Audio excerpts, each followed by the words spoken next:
Khuf ni tuan-tuan, kalau kita lihat definisi dia daripada kulit. Dan ulama sepakat memang haruslah. Kalau bukan daripada kulit dia panggil jawrab. Macam stokin yang Haji pakai, yang saya pakai, orang Melayu mana ada pakai daripada kulit stokin. Kasut daripada kulit mungkin ada lah ya. Tapi kalau stokin atau sarung kaki wanita terutamanya, mana ada daripada kulit. Orang Melayu tak pakai kulit-kulit benda macam tu kan. Daripada benang. Kalau orang Cina dia pakai daripada kapas. Jadi macam mana isu jawrab ataupun sarung-sarung kaki seumpama ni? Ulama tak sepakat. Majoriti kata tidak boleh. Termasuk yang standard dalam mazhab Syafi'i. Dan kalau tuan-tuan cek dekat fatwa mufti wilayah pun, dia kata yang muktamad ataupun standard dalam mazhab Syafi'i tidak dibolehkan. Tapi walau bagaimanapun, sebahagian ulama memberi keharusan. Hatta sebahagian sahabat Nabi pun, seperti Ibnu Umar, Anas bin Malik dan sila ramai juga. Dan kata sebahagian para ulama ada sekurang-kurang 9 seorang sahabat Nabi yang kata benda ni sabit daripada Rasulullah dan mereka mengamalkannya dan mereka membenarkan. Dan itu yang standard dalam mazhab Hanbali sebenarnya. Dah adalah hadis-hadisnya, cuma ulama khilaf lah hadis ni sahih ke tidak sahih, macam itulah ya. Antara hadis yang diguna pakai yang top lah dalam bab ni ialah hadis diriwayatkan oleh Mughirah bin Syu'bah dan Sunan Abi Daud dan Turmuzi. Tapi Turmuzi kata hadis ni hadis hasan sahih. Mana hadis ni valid.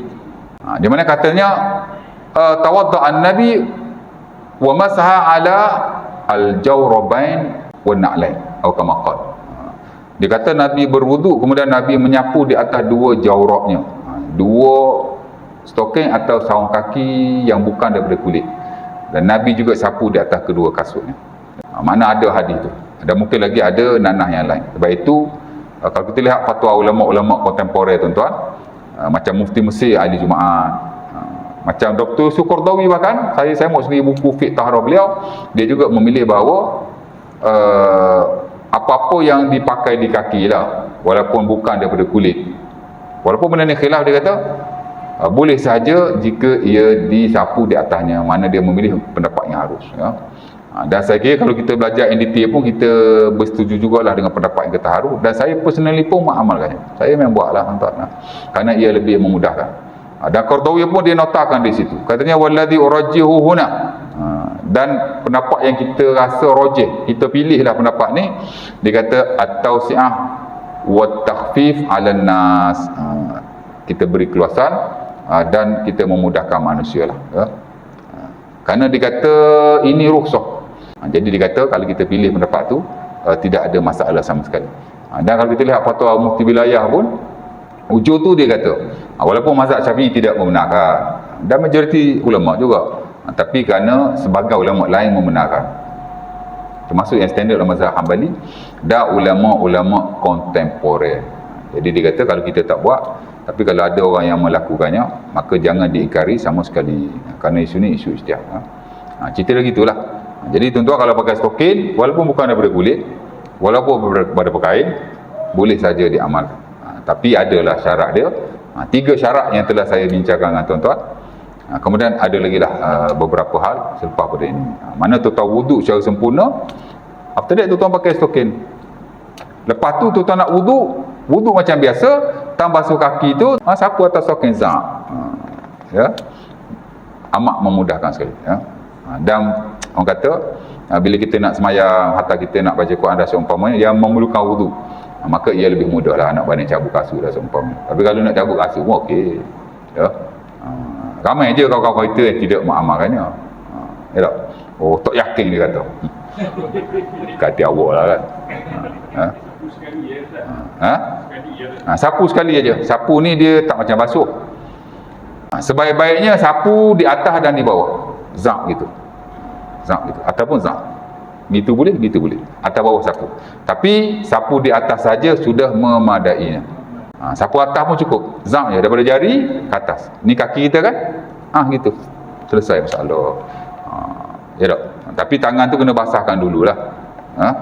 Dan sebenarnya banyak lagi syarat-syarat yang lain. Kalau nak ikut syarat sebagai ulama yang ketat tu, hatta dalam mazhab Syafi'i pun, kalau kulit sekalipun, dia kalau kulit nipis tak boleh. Hatta dalam mazhab Abi Syuja' tu dia kata yumkin tatabu al-masyi alaihima. Dahlah dia mensyaratkan kulit dan dia masih tebal sehingga kita boleh berjalan di atasnya seumpama kasut. Tapi kalau kulit pun kalau nipis-nipis tak boleh dia kata. Ya. Sebab tu ahli Jumaat kata banyak syarat yang ada dalam bab ni itu ijtihad saja. Dan hadis Nabi yang ada very limited, ya. Dan kita boleh saja beramal dengan mana-mana pendapat ulama yang dikeluarkan, dan yang memudahkan itu lebih baik. Janji ibadah kita kepada Allah terlaksana, itu saja. Pasal ibadah ni kita dengan Tuhan. Kalau awak nak ambil yang lebih afdal, of course lah majority aku worry. Tapi ruang-ruang seumpama ini, of course lah dalam bentuk rukhsah. Hatta kata Qardawi, kalau kita berkerah sangat pun, fa in syaddadna fata maqsudur rukhsah. Kalau kita berkerah ataupun kita nak betul-betul standard, maka kita akan hilanglah rukhsah itu. Pasal benda ni rukhsah, tuan-tuan. Cerita dia gitulah. Ada benda kita ambil yang the most standard, yang muktamad, tapi dalam banyak hal kita ambil yang lebih memudahkan, yang memberi keluasan kepada orang. Islam ni dia banyak alternatif. Ini dah rahmat, tuan. Ya. Ada benda kita boleh bergerak. Saya tu personally, kalau hadis palsu, ajaran palsu, tak ada sandaran, of course lah reka-rekaan, saya berada di seharapan. Betul? Tapi kalau bab-bab macam ni, kebiasaannya saya akan rujuk pendapat-pendapat yang lebih memudahkan, meringankan, dan untuk tuan-tuan senang beramal kepada Allah. Dan kita lihat ulama-ulama kita pun, hatta ulama besar macam Nawawi, hatta lah konteks kontemporer macam Qardawi. Itulah prinsipnya. Ya, boleh. InsyaAllah ta'ala aku al-Qalaza.